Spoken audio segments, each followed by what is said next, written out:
કરદા આંદોलन બાદ 108 જેટલા દિવસ જેલમાં રહ્યા બાદ રાજુ કરપડા જામીન પર બહાર આવ્યા અને જામીન પર બહાર આવ્યાના થોડા જ દિવસોમાં તેમણે આમ આદમી પાર્ટીના તમામ પદો પરથી રાજીનામું આપી દીધું। રાજીનામું આપ્યા બાદ બીજા દિવસે તેમણે રાજકોટમાં પ્રેસ કોન્ફરન્સ કરી હતી અને આ પ્રેસ કોન્ફરન્સ બાદ તેમણે મીડિયા સમક્ષ મોટા ઘટસ્ફોટ કર્યા છે। તેમણે કહ્યું કે આમ આદમી પાર્ટી મને ના જ બોલાવે તો સારું, મોઢું ખુલશે તો જવાબ દેવા જેવા નહીં રહો। આ સિવાય તેમણે આમ આદમી પાર્ટી અને ગોપાલ ઇટાલિયા પર પ્રહાર કર્યા અને એવું કહ્યું કે મને પાર્ટીમાંથી એવા ફોન આવે છે કે તમે મૌન રહેજો। નમસ્કાર, તમે જોઈ રહ્યા છો ચક્રવાત ન્યૂઝ, હું આપની સાથે હેમલ। અહીં જુઓ, રાજુ કરપડાએ આમ આદમી પાર્ટીમાંથી રાજીનામું આપ્યા બાદ આમ આદમી પાર્ટી અને ગોપાલ ઇટાલિયા પર પ્રહાર કરતા શું કહ્યું અને શા માટે આમ આદમી પાર્ટી તેમને મૌન રહેવા માટે જણાવી રહી છે। બિલકુલ જૂઠી વાત છે, પાયા વિહોણી વાત છે। હું તો હજુ પણ એ કહું છું કે પાર્ટીમાંથી મને મનાવવા ફોન નથી આવતા, પાર્ટીમાંથી એવા ફોન આવે છે કે મૌન રહેજો। બરોબર। અને સત્તા પક્ષમાંથી રાજુભાઈ, સત્તા પક્ષમાંથી કોઈ ઓફર કરી અત્યાર સુધીમાં? બિલકુલ નથી। સ્વાભાવિક છે કે વાયા કોંગ્રેસ અને ભાજપ બંને જગ્યાએથી વાયા સંપર્ક થતા હોય અને એ તો કોઈ પણ ખેડૂત જગ્યાએ સંમેલનની વાત કરી, ક્યારે ખેડૂત સંમેલન ટૂંક સમયની અંદર જાહેરાત કરી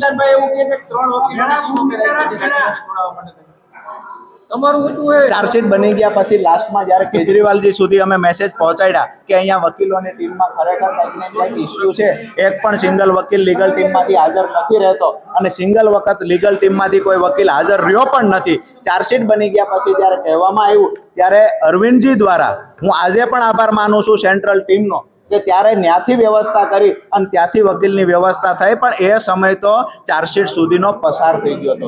મારી વાત એ છે કે 27/10/2025 રોજ 12 ખેડૂતના જામીન મળી ગયા હોત અને શરૂઆત થઈ ગઈ હોત, પરંતુ ક્યાંક ને ક્યાંક પહેલી જ તારીખમાં વકીલ હાજર ન રહ્યા, જેના કારણે જામીન રિજેક્ટ થયા અને દિવાળી તો અંદર કાઢી પણ બીજા 2-3 મહિના ખેડૂતોને જેલમાં કાઢવા। રાજુભાઈ, વિસાવદરની અંદર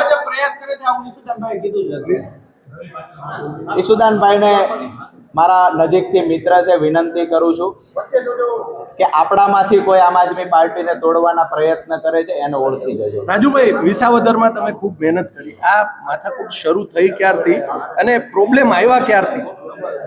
હું કોઈ રાજકીય માણસ નહોતો, મને એટલી ખબર નહોતી કે વિસાવદરમાં આવડી મહેનત કર્યા પછી ધારાસભ્ય બન્યા પછી જે માણસને આપણે ધારાસભ્ય બનાવીએ છીએ એને આપણું કદ મોટું થાય એનાથી એને વાંધો હશે।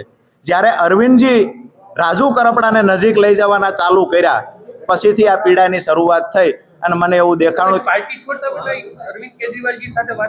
મેં કેજરીવાલજી સાથે આગલા દિવસે જ વાત કરી હતી। કેજરીવાલજીએ તો સ્પષ્ટ કહ્યું હતું હું જ્યારે રૂબરૂ આવવાનો છું ત્યારે ચર્ચા કરીશું, પણ ક્યાંક ને ક્યાંક મને એવું લાગતું હતું કે મારા કારણે કોઈ વ્યક્તિને મારે એવું નથી કહી શકાતું કે આ વ્યક્તિ પાર્ટી છોડી દે।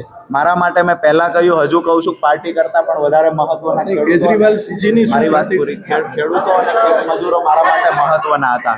તો ક્યાંક ને ક્યાંક ખેડૂતો અને ખેત મજૂરોની લડાઈ લડવા માટે મને એવું લાગ્યું છે કે ખરેખર આ પ્લેટફોર્મ યોગ્ય નથી, એટલે એ પ્લેટફોર્મ મેં છોડ્યું। રાજુભાઈ, કેજરીવાલજીની શું પ્રતિક્રિયા હતી તમે જ્યારે વાત? કેજરીવાલજીની એ વાત હતી કે થોડો ટાઈમ રહીએ, જ્યારે હું ગુજરાત આવીશ ત્યારે આગળ એ મુદ્દે ચર્ચા કરીશું, પણ સીધી વાત એ હતી કે જ્યારે ગુજરાત આવશે ત્યારે શાંતિથી ચર્ચા કરીશું। મને એવું લાગતું નહોતું કે આમાંથી કઈ પરિણામ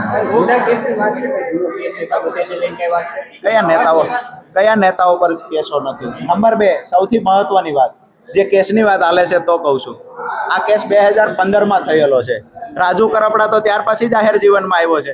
રાજુ કરપડા હળદળની ઘટના એટલે કે 2025 10મા મહિના 2025ની ઘટના સુધી ડંકાની ચોટ પર હાકલા પડકારા કરીને ખેડૂતો માટે લડ્યો છે। તો કેસ તો 15નો છે, તો મને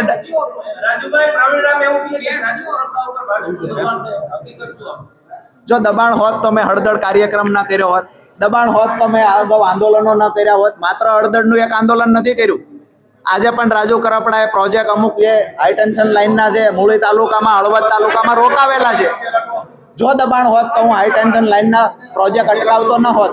સીધી વાત એ છે કે ભાજપનું દબાણ આ સિવાય કોઈ લગભગ મને એવું નથી લાગતું કોઈ વિષય બીજો આપ પાસે છે, એટલા માટે ક્યાંક ને ક્યાંક ફાલતુ આક્ષેપો કરી અને ખોટી રીતે બદનામ, જે કોઈ એમની ભાજપ સામેની લડાઈ છે ભાજપને બદનામ કરો, મને કોઈ વાંધો નથી, પણ રાજુ કરપડા ડરી ગયો, દબાઈ ગયો, આવી વાત એટલે ના કરવી જોઈએ। ડરેલા દબાયેલા લોકો અડધડથી દૂર રહ્યા હતા। હવે સમગ્ર મામલે તમે રાજુ કરપડાનું નિવેદન સાંભળ્યું। રાજીનામા બાદ જે તેમની પ્રતિક્રિયા આવી રહી છે તે પાર્ટીની વિરુદ્ધમાં પ્રહારો કરી રહ્યા છે, ગોપાલ ઇટાલિયા પર પ્રહાર કરી રહ્યા છે, ત્યારે સમગ્ર મામલે જેલમાંથી બહાર આવ્યા બાદ જે પણ નિર્ણયો લેવાયા છે તેને લઈને તમારું શું માનવું છે અમને કોમેન્ટ બોક્સમાં જરૂર જણાવજો.